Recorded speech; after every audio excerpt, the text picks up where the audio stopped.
ಇದು ಹೆದ್ದಾರಿ ಇತ್ತು. ಈ ಕಡೆ ನೋಡಿ ಈ ಬಲಕ್ಕೆ ವೈಲ್ಡ್ ಲೈಫ್ ಇತ್ತು. ಈ ಜಾಗ ಯಾರು ಯೂಸ್ ಮಾಡ್ತಿಲ್ಲ, ಯಾಕಂದ್ರೆ ಇಲ್ಲಿ ಬ್ಯಾಕ್ ವಾಟರ್ ಬಂದಿದೆ. ಹೆದ್ದಾರಿ ಪಕ್ಕಕ್ಕೆ ಒಂದು ರೈಲ್ವೆ ಟ್ರ್ಯಾಕ್ ಇತ್ತು ಅಂತ ಹೇಳ್ತಾರೆ ಇಲ್ಲಿನ ಜನ. ಕಾಣುತ್ತೆ ನೋಡಿ ಹಳೆ ಕಲ್ಲುಗಳು, ಇವೆಲ್ಲ ರೈಲ್ವೆ. ಅದನ್ನು ಮಾಡಿ ಇದನ್ನು ಮಾಡಿ ಸೇತುವೆಗಳನ್ನು ಮಾಡ್ಕೊಳ್ಳಿ. ಇನ್ನೇನಾದ್ರು ಆದ್ರೆ ನೀರಿದ್ರೆ ಇಲ್ಲಿ ಬೇಕಾದ್ರೆ ಬ್ಯಾಕ್ ವಾಟರ್ ಅಲ್ಲಿ ಇನ್ನೊಂದು ಯಾವ್ದಾದ್ರು ಒಂದು ನಮಗೆ ಆ ಕಾಲದಲ್ಲಿ ಒಂದು ಪ್ಲಾನ್ ಇತ್ತು. ಏನಾದ್ರು ಅವರು ಅಲ್ಲಿಗೆ ಕನೆಕ್ಟ್ ಮಾಡ್ತೀನಿ, ಬಹಳ ದೇವಿ ಏನಾದ್ರು ಒಲ್ದು ಬಿಡ್ತಾಳೆ ಆ ತರದ್ದು ತೀರ್ಥಹಳ್ಳಿ ಬೇರೆ ಕನೆಕ್ಷನ್ ಕೊಡ್ತಾರಂತ. ಅದು ಯಾವ ತರ ಅದ್ರಲ್ಲಿ ಯಾರೋ ಪೇಪರ್ ಅಲ್ಲಿ ಬರೋ ಹಸಿರು ಹಳ್ಳಿ ಅಂತ. ಆ ಕೊಡಗ್ನವ್ರು ನೋಡಿ ನಾವು ಕಲಿಬೇಕು. ಎಷ್ಟು ಜನ ಬಿಸ್ನೆಸ್ ಕಂಡ್ಕೊಂಡಿದ್ದಾರೆ. ಯಾವ್ದಾದ್ರು 100 ಕಿಲೋಮೀಟರ್ 200 ಕಿಲೋಮೀಟರ್ ಸ್ಪೀಡಲ್ಲಿ ಬರುವಂತವ್ರು, ಅದಕ್ಕಿಂತ ಜಾಸ್ತಿ ಸ್ಪೀಡಲ್ಲಿ ಬರ್ತಾರೆ ಕಾರ್ನವರು ಅಂತ ಇಟ್ಕೊಳ್ಳಿ. ಯಾರು ನಿಮ್ಮ ಕಿರಾಣಿ ಅಂಗಡಿಗೆ ಬರ್ತಾರೆ, ಯಾರು ನಿಮ್ಮ ಹೋಟೆಲಿಗೆ ಬರ್ತಾರೆ. ಮಲೆನಾಡಿನಲ್ಲಿ ಅದರಲ್ಲೂ ಪಶ್ಚಿಮ ಘಟ್ಟದ ಸಾಲಿನಲ್ಲಿ ಈಗ ಆಗ್ತಾ ಇರುವಂತಹ ಅಭಿವೃದ್ಧಿ ಕಾಮಗಾರಿಗಳ ಬಗ್ಗೆ ನಿಮಗೆಲ್ಲ ಗೊತ್ತೇ ಇದೆ. ಮತ್ತೆ ಈಗಾಗಲೇ ಬರೋದಕ್ಕೆ ಶುರುವಾಗಿರುವಂಥವು ಅವುಗಳನ್ನು ನೋಡಿದ್ರೆ ಆಘಾತ ಸೃಷ್ಟಿಯಾಗಿದೆ. ಅದರಲ್ಲಿ ಆಗುಂಬೆ ಟನಲ್ ಪ್ರಾಜೆಕ್ಟ್ ಈ ತನಕ ನೀವೆಲ್ಲ ಚರ್ಚೆ ಮಾಡಿದರೆ, ಅಂದರೆ ವಯನಾಡಿಗೆ ಹೋಲಿಕೆ ಮಾಡಿ ಈ ಥರ ಇನ್ನು ನಮ್ಮಲ್ಲೂ ಕೂಡ ಬೇಡ ಅನ್ನುವಂಥದ್ದು ಬಹಳ ದೊಡ್ಡ ರೀತಿಯಲ್ಲಿ ಅದನ್ನು ಆಂದೋಲನ ಆಗ್ತಿದೆ. ಅದಕ್ಕೆ ಬಹಳ ಖುಷಿ ಅನ್ಸುತ್ತೆ. ಆದರೆ ಅಟ್ಲೀಸ್ಟ್ ಜನ ಎಲ್ಲ ಈ ಥರ ಕಂಪೇರ್ ಮಾಡ್ಕೊಂಡ್ಬಿಟ್ಟು ನಮ್ಮೂರು ಸುರಕ್ಷಿತವಾಗಿರ್ಬೇಕು ಅಂತ ಯೋಚನೆ ಮಾಡ್ತಿರಲ್ಲ ಅನ್ನೋವಂಥ ಖುಷಿ. ಯಾಕಂದರೆ ಇದು ನಾವು ಇಲ್ಲೇ ಹುಟ್ಟಿ ಇಲ್ಲೇ ಬೆಳೆದು ನಮಗೂ ಕೂಡ ಈ ಜನರು ಈ ಥರ ಇದ್ರೆ ಮಾತ್ರ ಪರಿಸರ ಜೊತೆಗೆ ನಮ್ಮ ಜನರು ಹೋಗ್ಬೋದು ಅನ್ನೋದೊಂದು ನಮಗೊಂದು ಉದ್ದೇಶ ಇತ್ತು. ಅದು ಈಗ ಸ್ವಲ್ಪ ಅರ್ಥ ಆಗ್ತಾ ಇದೆ. ಮೊದಲೆಲ್ಲ ನಾವು ಹೇಳಿದ ತಕ್ಷಣ ನಾವು ಯಾರೋ ಎನ್ವಿರಾನ್ಮೆಂಟಲಿಸ್ಟ್ಗಳು ಅಂತ ಹೇಳಿದ್ರು. ನಾನು ಮೊದಲನೇದಾಗಿ ಪದೇ ಹೇಳ್ತೀನಿ, ನಾನು ಆ ಥರ ಎನ್ವಿರಾನ್ಮೆಂಟಲಿಸ್ಟ್ ಅಲ್ಲ, ನಾನು ಜರ್ನಲಿಸ್ಟು. ಅದು ಮಲೆನಾಡು ಮೂಲದವನೇ ಆಗಿರೋದ್ರಿಂದ ಮತ್ತೆ ನನ್ನಂತೆ ಈ ಥರ ಯೋಚನೆ ಮಾಡೋವಂಥದ್ದು, ಮಲೆನಾಡು ಉಳಿಬೇಕು ಅಂತ ಅಥವಾ ಇಲ್ಲಿನ ಜನರಿಗೆ ಅದು ಅರ್ಥ ಆಗಲಿ ಅನ್ನೋದಕ್ಕೆ ತುಂಬ ಜನ ಕೆಲಸ ಮಾಡ್ತಾರೆ. ಅವ್ರುಗಳನ್ನ ಮಾತ್ರ ನಾವು ಇಲ್ಲಿ ಪ್ರಾಜೆಕ್ಟ್ ಮಾಡ್ತಿರ್ತೀವಿ. ಪಶ್ಚಿಮ ಘಟ್ಟದಲ್ಲಿ, ಅದರಲ್ಲೂ ಶಿವಮೊಗ್ಗ, ಚಿಕ್ಕಮಂಗ್ಳೂರು, ಮಂಗಳೂರು ಭಾಗದಲ್ಲಿ, ಹಾಸನ, ಈ ಥರ ಎಲ್ಲ ಭಾಗದಲ್ಲೂ ಕೂಡ ಹೆದ್ದಾರಿಗಳ ಕಾಮಗಾರಿ ಅಧ್ವಾನಗಳು, ಮತ್ತೆ ಉತ್ತರ ಕನ್ನಡ ಜಿಲ್ಲೆಯನ್ನು ಸೇರಿಸ್ಕೊಂಡು ಮತ್ತೆ ಅದನ್ನೇ ಹಾಕಿಬಿಡೋದು. ಎಲ್ಲ ಹೆದ್ದಾರಿಗಳನ್ನ ನೀವು ನೋಡಿರ್ಬೋದು. ಎಲ್ಲಿ ಬೇಕಾದಲ್ಲಿ ಹೆದ್ದಾರಿಗಳನ್ನ ಎಕ್ಸ್ಪೆನ್ಷನ್ ಮಾಡಿ ಅದ್ರ ವೈಟ್ ಮಾಡಿ ಅಲ್ಲೆಲ್ಲೋ ಕನೆಕ್ಟ್ ಮಾಡಿಬಿಟ್ಟು ಹಳ್ಳಿಗಳ ಮೇಲೆ ತಗೊಂಡು ಹೋಗ್ಬಿಟ್ಟು ನಾನು ಹೆದ್ದಾರಿ ಮಾಡಿದ್ದೀನಿ ಅಂತ ಹೇಳ್ಬಿಟ್ಟು ಅವುಗಳನ್ನ ಪೋಸ್ಟ್ ಕೊಟ್ಕೊಂಡು ಈಗೆಲ್ಲ ಚುನಾವಣೆಗಳನ್ನ ಗೆಲ್ತಾ ಇರುವಂತಹ ರಾಜಕಾರಣಿಗಳ ಜೊತೆಗೆ ಮತ್ತೆ ಈಗ ಚುನಾವಣೆಗಳು ಬರೋ ಹೊತ್ತಿನಲ್ಲಿ ಅವರಿಗೆಲ್ಲ ಒಂದೇ ಒಂದು ಏನು ಅಂತಂದ್ರೆ ಹೆದ್ದಾರಿಗಳನ್ನ ತೋರಿಸಿ ಗೆಲ್ಲುವಂಥದ್ದು. ಈಗ ಮತ್ತೆ ರೈಲು ಒಂದು ಅದಕ್ಕೆ ಸೇರ್ಪಡೆ ಆಗಿದೆ. ಅದರಲ್ಲೂ ಕೂಡ ಶಿವಮೊಗ್ಗದಲ್ಲಿ ನಿಮಗೆ ಒಬ್ರು ಗೊತ್ತಿರಬಹುದು ರಾಜಕಾರಣಿ, ಅವ್ರಿಗೂ ಈ ಹೆದ್ದಾರಿ ಆಯ್ತು. ಈಗ ರೈಲು ಕೂಡ ಸ್ವಲ್ಪ 1-2-3 ಸರಿ ಗೆದ್ದಿರೋದ್ರಿಂದ ಸ್ವಲ್ಪ ಅಲ್ಲಿ ಮೇಲ್ಗಡೆ ಚೆನ್ನಾಗಿ ಸ್ನೇಹನೂ ಇಟ್ಕೊಂಡಿದ್ದಾರೆ. ಹಾಗಾಗಿ ಅಲ್ಲಿ ಇಲ್ಲಿ ಹೋಗ್ಬಿಟ್ಟು ಅಲ್ಲೊಂದು ಮನವಿ ಕೊಟ್ಟು ಇಲ್ಲೆಲ್ಲ ಪೇಪರ್ನಲ್ಲಿ ಬರೆಸಿ ಈ ಥರ ಎಲ್ಲ ಒಂದಿಷ್ಟು ಒಳ್ಳೊಳ್ಳೆ ರೀತಿಯಲ್ಲಿ ಪ್ರಭಾವಿಯಾಗಿ ಇರುವಂಥ ರಾಜಕಾರಣಿ ಇರ್ಬೋದು. ಮತ್ತೆ ಅದ್ರ ಜೊತೆಗೆ ಈಗ ಚುನಾವಣೆ ಹೊಸ್ತಿಲಲ್ಲಿ ತಾನು ನಿಲ್ಬೇಕು ಅಂತ ಅದರಲ್ಲಿ 2 ಪಕ್ಷದವರು ಸೇರ್ಕೊಂಡ್ಬಿಟ್ಟು ಈಗೇನು ನಾವು ಹೊಂದಾಣಿಕೆ ಒಂದು ಮೈತ್ರಿ ಇದೆಯಲ್ಲ, ಆ 2 ಪಕ್ಷದ ನಾಯಕರು ಈಗ ಹೊಸ ರೂಪದಲ್ಲಿ ಬರ್ತಾ ಇದ್ದಾರೆ. ಈಗ ಶೃಂಗೇರಿ ಭಾಗದ ಒಬ್ರು ರಾಜಕಾರಣಿಯವರು ಸುರೇಶ್ ಶೆಟ್ಟಿ ಅಂತ ಹೇಳ್ಬಿಟ್ಟು, ಅವರು ನನಗೆ ಗೊತ್ತಿರೋಂಗೆ ಅವ್ರೇನೋ ಒಂದಿಷ್ಟು ಕಾಲೇಜು ಸ್ಕೂಲೆಲ್ಲ ಮಾಡ್ಕೊಂಡಿದ್ದಾರೆ. ಅವರೆಲ್ಲ ಅಲ್ಲಿ ಶೃಂಗೇರಿ ಭಾಗದಲ್ಲಿ ಸ್ವಲ್ಪ ಓಡಾಡ್ತಿರ್ತಾರೆ. ಅಂದರೆ MLA ಕ್ಯಾಂಡಿಡೇಟ್, ಅವ್ರು JDS ಅನ್ಸುತ್ತೆ. ಅವರು ಒಂದು ಪೋಸ್ಟ್ ಹಾಕಿ, ಹಿಂದೆ ಇದ್ದಂಥ ಮಾರ್ಗ ಶಿವಮೊಗ್ಗದ ರೈಲ್ವೆ ನಿಲ್ದಾಣದಿಂದ ಶಿವಮೊಗ್ಗ, NR-ಪುರ ಮತ್ತೆ ಶೃಂಗೇರಿ ಕನೆಕ್ಷನ್ ಒಂದು ರೈಲ್ ಮಾಡಬೇಕು ಅಂತ. ಅದು ಭದ್ರಾವತಿ ಬರುತ್ತೆ, ಭದ್ರಾವತಿಯಿಂದ ಶೃಂಗೇರಿಗೆ ಒಂದು ರೈಲ್ ಸಂಪರ್ಕ ಆಗಬೇಕು ಅಂತ ಮನವಿ ಕೊಟ್ಟಿದ್ದೀನಿ ಅಂತ. ಈಗಾಗಲೇ ಚರ್ಚೆ ಆಗಿದೆ, ಪತ್ರಿಕೆಗಳಲ್ಲೂ ಬರ್ತಿದೆ. ಒಂದು ಪತ್ರಿಕೆಯಲ್ಲೋ ಹಸಿರು ಹಳ್ಳಿ ಅಂತ ಹೇಳ್ಬಿಟ್ಟು ಅಲ್ಲೆಲ್ಲೋ ಮಾಲ್ಗುಡಿ ಅಂತ ಒಂದು ಸ್ಟೇಷನ್ ಮಾಡ್ಕೊಂಡಿದ್ದಾರೆ. ಅಲ್ಲಿ ರಿಪ್ಪನ್ಪೇಟೆ ಇದೆ, ಅದು ಅರಸಾಳಿದು. ಅಲ್ಲಿಂದ ಏನೋ ಕನೆಕ್ಷನ್ ಎಲ್ಲ ಕೊಟ್ಟು ಅವರವರೇ ಯೋಜನೆ, ಅವ್ರದ್ದೇ ತಲೆಯಲ್ಲೇ ಯೋಜನೆ ಪತ್ರಕರ್ತರೆಲ್ಲ ಮಾಡಿಬಿಟ್ಟು ಒಂದು ಯೋಜನೆ, ಅದು ಶೃಂಗೇರಿ ಕನೆಕ್ಟ್ ಆಗ್ಬೇಕಂತೆ, ತೀರ್ಥಹಳ್ಳಿ ಕನೆಕ್ಟ್ ಆಗ್ಬೇಕಂತೆ, ಈಗ ಅಲ್ಲಿ ಮಂಗಳೂರು ಹೆಂಗೆ ಹಾರುತ್ತೋ ಗೊತ್ತಿಲ್ಲ, ಇನ್ನು ಬೇಲೂರು ಮೇಲೆ ಹೋಗುತ್ತೋ ಓಡಿಸ್ತಾರೋ ಎಲ್ಲ ಹೋಗ್ತಾರೋ, ಒಟ್ಟು ಒಂದು ಕನೆಕ್ಷನ್, ಒಂದು ಸರ್ಕಲ್ನ ಮಾಡೋದಕ್ಕೆ ಹೊರಟಿದ್ದಾರೆ. ಅದು ಶೃಂಗೇರಿಯಿಂದ ಕೇಂದ್ರೀಕೃತ. ಶೃಂಗೇರಿ ಅಂದರೆ ಶೃಂಗೇರಿ ಮಠದವ್ರು ಹೇಳಿದ್ರು ಅಥವಾ ಶೃಂಗೇರಿ ಭಕ್ತರು ಹೇಳಿದ್ರು ನಮಗೆ ಗೊತ್ತಿಲ್ಲ, ಬಟ್ ಹಾಗೆ ಹೇಳ್ತಿದ್ದಾರೆ. ಈಗ ಇವರು ಹೊಸದಾಗಿ ನಮ್ಮ ಶೆಟ್ಟರು ಅದು ಯಾವುದೋ ಒಂದು ಪೋಸ್ಟ್ ಹಾಕ್ಕೊಂಡಿದ್ದಾರೆ. ಅದರಲ್ಲಿ ಈ ಥರ ಒಂದು NR-ಪುರ ಶೃಂಗೇರಿ ಮಾರ್ಗವಾಗಿ ಕೇಳ್ತಾ ಇದ್ದಾರೆ. ಹಿಂದೆ ಇತ್ತು ಆ ಮಾರ್ಗ ಅಂತ. ನಾನು ಈ ಹಿಂದೆ ಅಲ್ಲಿಗೆ ಹೋಗಿ ವಿಡಿಯೋವನ್ನು ಮಾಡಿದ್ದೆ, ಅದನ್ನು ಪೋಸ್ಟ್ ಮಾಡಿರಲಿಲ್ಲ ನಮ್ಮ ರೈಲ್ ಲ್ಯಾಂಡಲ್ಲಿ. ಅದು ಈಗ ಪೋಸ್ಟ್ ಇದೆ, ಅದನ್ನು ಆ ವಿಡಿಯೋ ತೋರಿಸ್ತೀನಿ. ಅದರ ಜೊತೆಗೆ ನಾನು ಹೇಳೋದೇನು ಅಂತಂದರೆ, ಇವತ್ತು ಭದ್ರಾ ಹಿನ್ನೀರು ಏನಿದೆಯಲ್ಲ ಅದು ಮುಚ್ಕೊಂಡು ಆ ರೈಲು ಹಳಿಯ ಆ ಸ್ವರೂಪ ಕಾಣದೇ ಇರೋಂಗಾಗಿದೆ. ಆದರೆ ಅದರ ಕುರುಗಳು ಕಾಣುತ್ತೆ, ಅದೊಂದು ಲೈನ್ ಹೋದ ಹಾಗೆ ಕಾಣುತ್ತೆ. ಅದ್ರ ಜೊತೆಗೆ ಪಕ್ಕಕ್ಕೆ ಹೆದ್ದಾರಿನೂ ಇತ್ತು ಅವಾಗ, ಅಂದರೆ ದಾರಿ ಇತ್ತು, ಅಂದರೆ ಒಂದು ಒಳ್ಳೆಯ ಸುವ್ಯವಸ್ಥಿತವಾದಂಥ ಒಂದು ರಸ್ತೆ ಅಂತ ಇಟ್ಕೊಳ್ಳಿ. ಆ ರಸ್ತೆ ಮತ್ತು ಆ ಒಂದು ರೈಲ್ವೆ ನೆಟ್ವರ್ಕ್ ಎರಡೂ ಕೂಡ ಜೊತೆಗೆ ಹೋಗ್ತಿದ್ವು.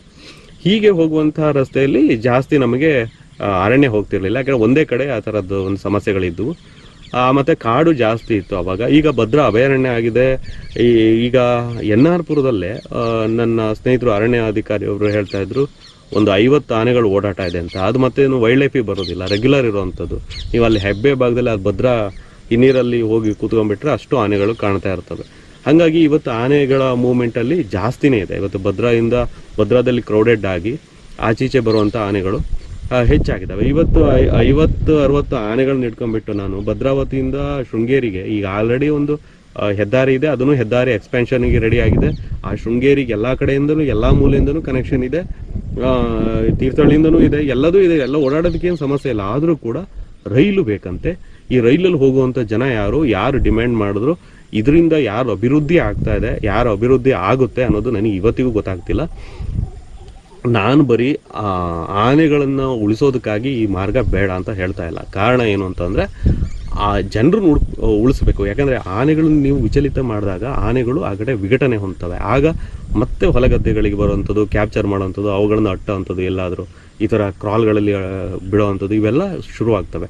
ಹಾಗಾಗಿ ನನ್ನ ಒಂದು ಉದ್ದೇಶ ಏನು ಅಂತಂದರೆ, ಈ ಥರದ ರಾಜಕಾರಣಿಗಳ ಹೇಳಿಕೆಗಳು, ಇವ್ರ ಮೂಲ ನಂಗೆ ಗೊತ್ತಿಲ್ಲ, ಇವರು ಯಾರೋ ಸುರೇಶ್ ಶೆಟ್ಟಿ ಅಂತಿಲ್ಲ, ಅವ್ರು ಇಲ್ಲಿನವರು ಯಾರೋ, ಬಟ್ ಇಲ್ಲಿನವರು ಕೂಡ ತುಂಬ ಜನ ಅಭಿವೃದ್ಧಿ ಹರಿಕಾರರ ಕುಟುಂಬಗಳೇನು ಮೂಲ ಇಲ್ಲಿನ ರೂಟ್ಸ್ ಏನಿಲ್ಲ. ಆಮೇಲೆ ರಾಜಕಾರಣಿಗಳ ಒಂದು ಬೆಂಬಲಿಗರಿಗೆ ಏನಾಗಬೇಕಾಗಿದೆ, ಜನ ಅಲ್ವಾ ಪರಿತಾಪ್ ಸರ್. ಈ ಜನರು ಅಷ್ಟೇ, ಅವರಿಗೆ ಒಂದು ವಾಯ್ಸ್ ಇರೋದಿಲ್ಲ. ನೆನ್ಪಿಟ್ಕೊಳ್ಳಿ, ಈ ಥರ ಅದೆಲ್ಲ ಪ್ರಾಜೆಕ್ಟ್ಗಳನ್ನ ನೀವು ಮಾಡಬೇಡಿ ಅಂತ ಅವ್ರೇನು ಆಂದೋಲನ ಮಾಡೋಕ್ಕಾಗೋದಿಲ್ಲ.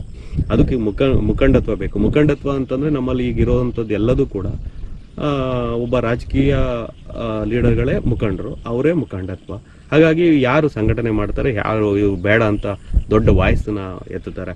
ಅದರಲ್ಲೂ ಕೂಡ ನಮ್ಮ ಕುವೆಂಪು, ತೇಜಸ್ವಿ ಅವರು ಇರುವಂಥ ಈ ಕಾಡಿನಿಂದನೇ ಪ್ರೇರಣೆ ತೆಗೆದುಕೊಂಡಿರೋ ಸಾಹಿತ್ಯಗಳಲ್ಲಿ ಬೆಳಗಿ ಬಂದಿರುವಂಥ ಎಷ್ಟು ಜನ ಈ ಥರ ಅಲ್ಲಿ ಚಿಂತಕರು ಇರುವಂಥ ಈ ಊರುಗಳಲ್ಲಿ ಇವತ್ತು ನನಗೆ ಆಗುಂಬೆ ಟನಲ್ ಬೇಕು, ಇಲ್ಲಿ ರೈಲ್ವೆ ಕನೆಕ್ಷನ್ ಬೇಕು, ಇಲ್ಲೊಂದು ವಿಮಾನ ನಿಲ್ದಾಣ ಶಿವಮೊಗ್ಗದಲ್ಲಿ, ಅದು ಅವತ್ತು ರೈತರಿಗೆಲ್ಲ ಅಲ್ಲಿರೋರಿಗೆಲ್ಲ ಎಷ್ಟೆಷ್ಟಕ್ಕೆ ತಗೊಂಡು ಅದು ಜಮೀನು ಕೊಟ್ಟರೋ ಗೊತ್ತಿಲ್ಲ, ನಾನು ಎಲ್ಲೋ ಮರ್ತೋಗಿದೆ ನನಗೆ. ಅಲ್ಲಿ ಇವತ್ತು ವಿಮಾನ ನಿಲ್ದಾಣ ಆಗಿದೆ. ಆ ವಿಮಾನ ಈಗ 1-2 ಬರ್ತಿದೆ, ಒಂದಿರ್ಬೇಕಷ್ಟೇ ಬರ್ತಾ ಇರೋದು. ಅದಕ್ಕೂ ಹೇಳಿದ್ರು, ಇದು ವಿಮಾನ ಶೃಂಗೇರಿಗೂ ಕನೆಕ್ಷನ್ ಕೊಡ್ತೀವಿ. ಅಂದರೆ ಶೃಂಗೇರಿಗೆ ಜನರೆಲ್ಲ ಬರುವಂಥವರೆಲ್ಲ ಇಲ್ಲೇ ಬರ್ತಾರೆ, ಹೋಗ್ತಾರೆ, ನಮ್ಮೊಂದು ಟೂರಿಸಮ್ ಹಬ್ ಆಗ್ತದೆ. ಶಿವಮೊಗ್ಗ ಅಂತೂ ಒಂದು ಬಿಸ್ನೆಸ್ ಸೆಂಟರ್ ಆಗ್ಬಿಡ್ತದೆ ಅಂತ ಹೇಳಿದ್ರು. ಹೌದು, ಅಪಾರ್ಚುನಿಟಿ ಇದೆ. ಇವತ್ತು ಮಂಗಳೂರು ವಿಮಾನ ನಿಲ್ದಾಣ ಇದೆಯಲ್ಲ, ಅದು ಅಷ್ಟು ಟೆಕ್ನಿಕಲಿ ಸರಿ ಇಲ್ಲ, ಅದೊಂದು ಟೇಬಲ್ ಟಾಪ್ ಥರದ್ದು ವಿಮಾನ ನಿಲ್ದಾಣ ಅಂತ ಹೇಳ್ತಾರೆ. ಹಾಗಾಗಿ ಮಂಗಳೂರಲ್ಲೂ ಕೂಡ ಹೊಸ ಸಾಧ್ಯತೆಗಳ ಬಗ್ಗೆ ಯೋಚನೆ ಮಾಡ್ತಿದ್ದಾರೆ. ಹಾಗಾಗಿ ಈ ಶಿವಮೊಗ್ಗವನ್ನೇ ತುಂಬ ಚೆನ್ನಾಗಿ ಬಳಸ್ಬೋದು. ಆದರೆ ಇವರಿಗೆ ಕನ್ಸ್ಟ್ರಕ್ಷನ್ ಮಾಡೋಕ್ಕೆ ಗೊತ್ತಿರುತ್ತೆ, ಆದರೆ ಆಪ್ರೇಟ್ ಮಾಡೋದಕ್ಕೆ ಅದನ್ನು ಉಳಿಸ್ಕೊಂಡು ಹೋಗುವಂಥದ್ದು ಈ ರಾಜಕಾರಣಿಗೆ ಗೊತ್ತಿರೋದಿಲ್ಲ.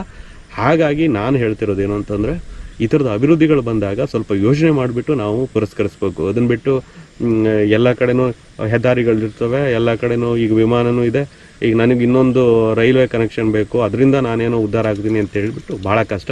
ಆಮೇಲೆ ಅಲ್ಲಿ ಎಷ್ಟು ರೈಲ್ಗಳು ಓಡಾಡ್ತವೆ, ಎಷ್ಟು ಹೊತ್ತಿಗೆ ನಮಗೆ ಸಿಗ್ತವೆ, ರೈಲ್ಗಳನ್ನೇನು ಬಸ್ ಬಿಟ್ಟಂಗೆ ಬಿಡೋಕ್ಕಾಗ್ತದೇನೋ. ರೈಲ್ ಎಷ್ಟು ಬೇಕೋ ಅಷ್ಟು ಬರ್ತಿರ್ತವೆ, ಅದು ಯಾವಾಗ ಹೋಗುತ್ತೋ ಅವಾಗ ಒಂದು ರೈಲ್ ಹೋದರೆ ಹೆಚ್ಚು ಆ ಥರ ಸರ್ಕಲಲ್ಲಿ. ಇನ್ನು ಅಂಥದಕ್ಕೊಂದು ರೈಲ್ವೆ ಕನೆಕ್ಷನ್ ಬೇಕು ಅಂತ ನೀವು ಹೇಳ್ತೀರಿ ಅಂತ ಅಂದರೆ ಯಾವ ಥರದ ನಿಮ್ಮ ಬುದ್ಧಿ ಮಟ್ಟ ಇರ್ಬೋದು ಅಂತ ಯೋಚನೆ ಮಾಡಿ. ನೋಡಿ, ಈ ವಿಡಿಯೋ ನಾನು ಈಗೇನು ಹಾಕ್ತಿರೋದಿಲ್ಲ, ಇದು ವಿಡಿಯೋ ನನ್ನಲ್ಲಿ ಹಳೆ NR ಪುರಕ್ಕೆ ಸಂಪರ್ಕ ಹೊಂದಿರುವಂಥ ಮುಸುಕಾಗಿರುವಂಥ ಈಗ ರೈಲು ಮಾರ್ಗ ಸ್ವಲ್ಪ ಏನೋ ಕಾಣ್ತಾ ಇದೆ, ಆ ಥರದ್ದೊಂದು ಸ್ಟ್ರಕ್ಚರು ಆ ಥರ, ಅದನ್ನು ವಿಡಿಯೋ ಇದೆ ನೋಡಿ. ಶಿವಮೊಗ್ಗದಿಂದ ಶೃಂಗೇರಿಗೆ ಒಂದು ಕನೆಕ್ಷನ್ ಕೊಡ್ತಾರೆ, ಆಮೇಲೆ ಅದು ಮ್ಯಾಂಗ್ಳೂರಿಗೆ ಕನೆಕ್ಟ್ ಆಗ್ತದೆ ಅಂತ ಒಂದು ರೈಲ್ವೆ ಹಳಿಯ ಒಂದು ಯೋಜನೆಯನ್ನು ಈ ಶಿವಮೊಗ್ಗ ಸಂಸದ ರಾಘವೇಂದ್ರ ಅವರು ಮಾಧ್ಯಮಗಳಿಗೆ ಬಿಚ್ಚಿಟ್ಟಿದ್ರು. ಅದಾದ ನಂತರ ಸಾಕಷ್ಟು ಪರಿಸರವಾದಿಗಳು ಅಥವಾ ನಮ್ಮ ಹೋರಾಟಗಾರರು ಇರ್ಬೋದು ಅಥವಾ ಪರಿಸರ ಆಸಕ್ತರು ಅಂತ ಅನ್ಕೊಂಡು ಅವರೆಲ್ಲ ತುಂಬ MP ರಾಘವೇಂದ್ರ ವಿರುದ್ಧ ಮುಗಿಬಿದ್ದಿದ್ದಾರೆ. ಏನು ಹಸಿರಹಳ್ಳಿ ಮತ್ತು ಇಲ್ಲಿರುವಂಥ ಫಾರೆಸ್ಟು ಮತ್ತು ಜನಜೀವನದ ಮೇಲೆ ಸಿಕ್ಕಾಪಟ್ಟೆ ಪರಿಣಾಮ ಬೀಳುತ್ತೆ ಹಾಗೆ ಹೀಗೆ ಅಂತ ತುಂಬ ಜನ ತುಂಬ ಮೊಂಡು ವಾದ ಮಾಡ್ತಿರ್ತಾರೆ, ತುಂಬ ಅಂದರೆ ವಿಚಿತ್ರವಾದ ವಾದ ಮಾಡುವಂಥವ್ರು ಇರ್ತಾರೆ. ನಮ್ಮ ರೈನ್ಲ್ಯಾಂಡಲ್ಲಿ ಕೆಲವರು ಆಗ್ತಿದ್ರು. ಹಿಂದೇನೋ ಒಂದು ಬ್ರಿಟಿಷರ ಕಾಲದಲ್ಲಿ ಒಂದು ರೈಲ್ವೆ ಟ್ರ್ಯಾಕ್ ಇತ್ತು, ಅದು ಆವಾಗಲೇ ಇತ್ತು, ಈಗ ಯಾಕೆ ನೀವು ಅಪೋಸ್ ಮಾಡ್ತೀರಾ ಅಂತ. ಅವತ್ತು ಮೋಡ್ ಆಫ್ ಏನು ಟ್ರಾನ್ಸ್ಪೋರ್ಟೇಷನ್ ಏನಿದೆಯಲ್ಲ ಅವತ್ತು ಎಲ್ಲ ಡಿಪೆಂಡ್ ಆಗಿರೋದು ತುಂಬ ದೊಡ್ಡ ದೊಡ್ಡ ಲಾಜಿಸ್ಟಿಕ್ ಆ ಥರದ ಏನೋ ಒಂದು ಟ್ರಾನ್ಸ್ಪೋರ್ಟ್ ಮಾಡಬೇಕು ಅಂತಂದರೆ ರೈಲ್ ಮೇಲೆ ಅದು ಬ್ರಿಟಿಷ್ ಕಾಲದಲ್ಲಿತ್ತು. ನೋಡಿ ಈಗ ನಾವು ಇಲ್ಲಿ ಬಂದಿರೋದು ಇದೆ ಈ ಎನ್ ಆರ್ ಪುರ ಭಾಗದಲ್ಲಿ ಇರೋವಂಥದ್ದು. ಈಗೆಲ್ಲ ಮುಳುಗಡೆ ಆಗಿದೆ, ಇದು ಡ್ಯಾಮ್ ಎಲ್ಲ ಕಟ್ಟಿದಾದ್ಮೇಲೆ ಹಿನ್ನೀರೆಲ್ಲ ಬಂದ ಮೇಲೆ ಇವೆಲ್ಲ ರಸ್ತೆಗಳು ಮುಳುಗಡೆ ಆಗಿದೆ. ನಮ್ಮ ಉಂಬ್ಳೆಬೈಲಿಂದ ಇಲ್ಲಿ ಈ ಕಡೆ ಎನ್ ಆರ್ ಪುರಕ್ಕೆ ಹೋಗುವಂಥದ್ದು. ಇಲ್ಲಿ ಈಗೇನು ನೀವು ನೋಡ್ತಿದ್ದೀರಲ್ಲ ಇಲ್ಲಿ ಹಾದಿ ಇತ್ತು. ಈ ಬಲಕ್ಕೆ ವೈಲ್ಡ್ ಲೈಫು, ಈ ಕಡೆ ಎಡಗಡೆ ನಮ್ಮ ಎನ್ ಆರ್ ಪುರ ಇದು ರೆಗ್ಯುಲರ್ ಫಾರೆಸ್ಟು ಆಯಿತಾ. ಇವತ್ತು ಈ ಜಾಗ ಯಾರೂ ಯೂಸ್ ಮಾಡ್ತಿಲ್ಲ, ಯಾಕಂದರೆ ಇಲ್ಲಿ ಬ್ಯಾಕ್ ವಾಟರ್ ಬಂದಿದೆ, ಡ್ಯಾಮ್ ಆದಮೇಲೆ ಆಗಿದೆ. ಇಲ್ಲಿಂದ ಸ್ವಲ್ಪ ದೂರದಲ್ಲಿ ಬನ್ನಿ ಹೋಗೋಣ. ಸೇಮು ಈ ಹೆದ್ದಾರಿಯ ಏನಿದೆಯಲ್ಲ, ಹೆದ್ದಾರಿ ಅಂದರೆ ಆ ಕಾಲಕ್ಕೆ ಹೆದ್ದಾರಿ ಪಕ್ಕಕ್ಕೆ ಒಂದು ರೈಲ್ವೆ ಟ್ರ್ಯಾಕ್ ಇತ್ತು ಅಂತ ಹೇಳ್ತಾರೆ ಇಲ್ಲಿನ ಜನ. ಆದರೆ ಅದ್ರದ್ದು ಏನು ಕುರುಹುಗಳು ಕಾಣೋದಿಲ್ಲ, ಅಂದರೆ ಟ್ರ್ಯಾಕ್ ಅಂತ ಏನು ಇರೋದಿಲ್ಲ.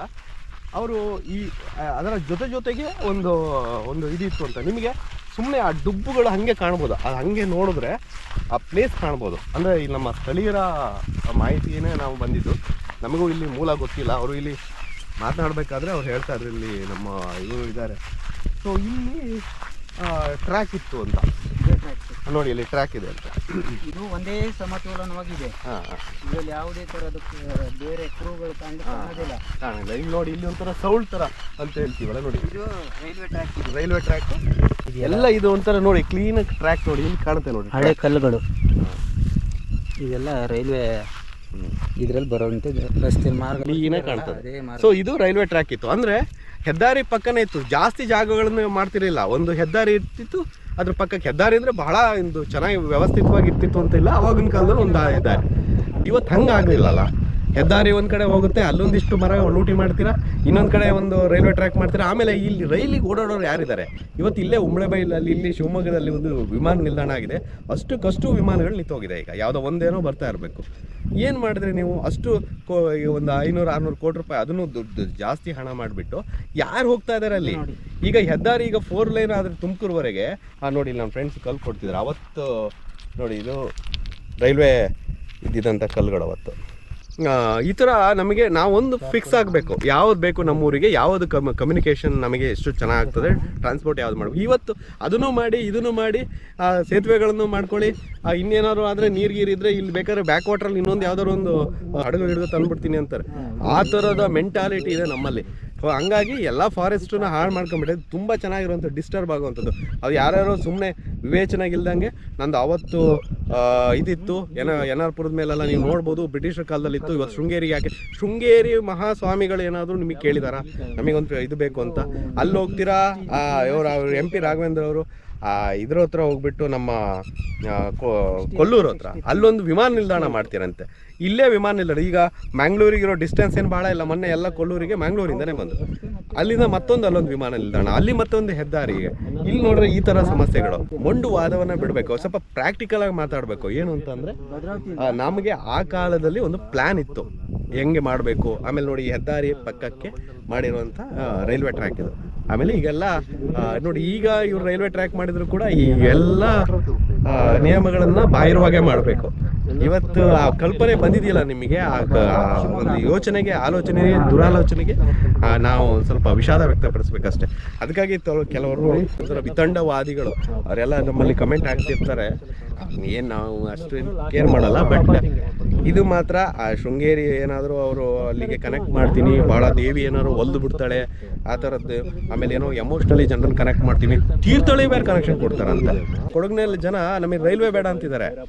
ರೈಲ್ ಅವರು ಏನು ಉದ್ದೇಶಕ್ಕೆ ಹೇಳ್ತಿದಾರೋ ಗೊತ್ತಿಲ್ಲ, ರೈಲ್ ಬೇಡ ಅಂತಿದ್ದಾರೆ ಅವರು. ಅದು ನೋಡಿಬಿಟ್ಟು ಇಲ್ಲಿನ ಜನ ಏನಕ್ಕೆ ಈ ಥರ ಮಾಡ್ತಾರೆ ಅಂತ ನಮಗೆ ಅರ್ಥ ಆಗೋದಿಲ್ಲ. ನೋಡ್ಬೋದು, ಹೋದಾಗೆಲ್ಲ ತುಂಬ ಚೆನ್ನಾಗಿ ಗೊತ್ತಾಗ್ತದೆ. ಇಲ್ಲಿ ಅದಕ್ಕೆ ಇರುವಂಥ ಒಂದು 100 ಮೀಟ್ರು ಅಳತೆಯಲ್ಲಿ ಹಾದಿನೂ ಬರುತ್ತೆ, ರೈಲ್ವೆ ಟ್ರ್ಯಾಕು ಬರುತ್ತೆ. ಸೊ ಇದು ಎಲ್ಲ ಅಲ್ಲಿವರೆಗೂ ಎನ್ ಆರ್ ಪುರದವರೆಗೂ ಹಾಗೆ ಹೋಗಿದೆ ಅಂತ ಅಲ್ಲ. ಬಟ್ ಅವರು ನೋಡಿ ಎಲ್ಲೂ ಕೂಡ ಬೇರೆ ಕಡೆ ಏನೂ ಮಾಡಿಲ್ಲ. ಇನ್ನೊಂದು ಕಡೆ ರೈಲ್ವೆ ಟ್ರ್ಯಾಕು, ಇನ್ನೊಂದು ಕಡೆ ಅಂತ ಮಾಡಿಲ್ಲ, ಹಂಗೆ ಮಾಡಿದ್ದಾರೆ. ಸೊ ಕಾಲಕ್ಕೆ ಇವೆಲ್ಲ ಬದಲಾಗಿದ್ದಾವೆ. ಮೊದಲೇ ಇದ್ದಿದ್ರೆ ಇದನ್ನೇ ಮಾಡ್ಬೋದಿತ್ತೇನೋ, ಈಗ ಹಂಗಾಗಿಲ್ಲ. ವೈಲ್ಡ್ ಲೈಫ್ ಇದೆ. ಇವತ್ತು ಡ್ಯಾಮ್ ಕಟ್ಟಿದ್ದಾರೆ, ನೀರಾವರಿಗೆ ವ್ಯವಸ್ಥೆ ಮಾಡ್ಕೊಂಡಿದ್ದಾರೆ. ನಮ್ಮ ಸೆಂಟ್ರಲ್ ಕರ್ನಾಟಕಕ್ಕೆಲ್ಲ ಭದ್ರಾ ಡ್ಯಾಮಿಂದ ನೀರು ಹೋಗ್ತದೆ. ಇವೆಲ್ಲ ನಾವು ಮಾಡ್ಕೊಂಡಿರೋ ಬದಲಾವಣೆಗಳು ಇವಾದ ಮೇಲೂ ಕೂಡ ಒಂದಿಷ್ಟು ಫಾರೆಸ್ಟ್ ಉಳ್ಕೊಂಡಿದೆ. ಅದನ್ನಾರು ರಕ್ಷಣೆ ಮಾಡೋದಕ್ಕೆ ಒಂದು ಸ್ವಲ್ಪ ಬಾಯಿ ಮುಚ್ಕೊಂಡಿದ್ರೆ ಒಳ್ಳೆಯದು. ಅವರು ಮತ್ತು ಇನ್ನೊಂದು ಇವರಿಗಾಗಿರೋ ಪ್ರಾಫಿಟ್ಸ್ಗಳು ಮತ್ತು NH ಇಂದ ಮತ್ತು ಈ ರೈಲ್ವೆ ಟ್ರ್ಯಾಕಿಂದ ಆಗುವಂಥದ್ದು ಈ ಪ್ರಾಜೆಕ್ಟ್ಗಳಿಂದ ನೆಕ್ಸ್ಟ್ ಎಕ್ಸ್ಪ್ಲೇನ್ ಮಾಡ್ತೀವಿ ನಾವು. ಈ ತನಕ ಆಗಿರುವಂಥ ಕ್ವಾಲಿಟಿ ಮತ್ತು ಹೆದ್ದಾರಿಗಳಾಗಿರೋ ಕ್ವಾಲಿಟಿಗಳು, ಎಷ್ಟು ಜನ ನಮ್ಮವ್ರು ಟ್ರಾವೆಲ್ ಮಾಡ್ತಿದ್ದಾರೆ ಹೆದ್ದಾರಿಗೆ, ಎಷ್ಟು ಜನ ಬಿಸ್ನೆಸ್ ಕಂಡ್ಕೊಂಡಿದ್ದಾರೆ, ಹಾದಿ ಬದಿಗೆ ಎಷ್ಟು ಬಿಸ್ನೆಸ್ ಇವ್ರದ್ದು ಬೂಮ್ ಆಗಿದೆ ಅಂತ ಬೇಕಲ್ಲ.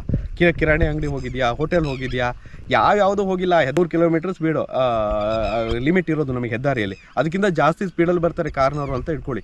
ಯಾರು ನಿಮ್ಮ ಕಿರಾಣಿ ಅಂಗಡಿಗೆ ಬರ್ತಾರೆ, ಯಾರು ನಿಮ್ಮ ಹೋಟೆಲಿಗೆ ಬರ್ತಾರೆ, ಇಲ್ಲೆಲ್ಲ ಬಿಸ್ನೆಸ್ ಡೆವಲಪ್ ಆಗುತ್ತೆ. ಅವೆಲ್ಲ ಸುಮ್ಮನೆ ಇವರವೆಲ್ಲ ಪ್ರಾಪರ್ಟಿ ಇದೆ, ಪ್ರೈವೇಟ್ ಪ್ರಾಪರ್ಟಿ ಅಂಚಂಚಲ್ಲಿ ರಾಜಕಾರಣಿಗಳದ್ದು.